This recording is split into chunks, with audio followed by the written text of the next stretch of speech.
Iser and our investigates team have been digging into this case. Tanya, we know Texas mandates districts have armed security on campus, but do the same rules apply to charter schools? Absolutely, yes, they do apply. And in fact, it applies to all public school districts. That law, which went into effect last September, it required that all school districts have police officers or armed security on every campus. And I am told by a Mesquite police spokesperson that there was at least one security officer, armed security officer on that campus.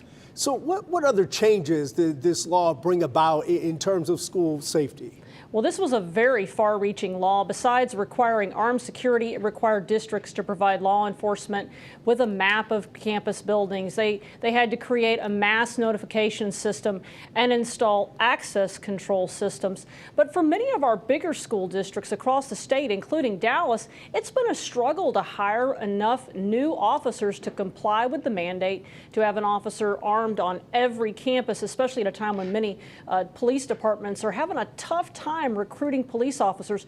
The law does allow school districts to do what's called a good cause exemption. They have to detail what they're doing to comply. And in some cases, like in the case of DISD, it might take years to comply with this mandate.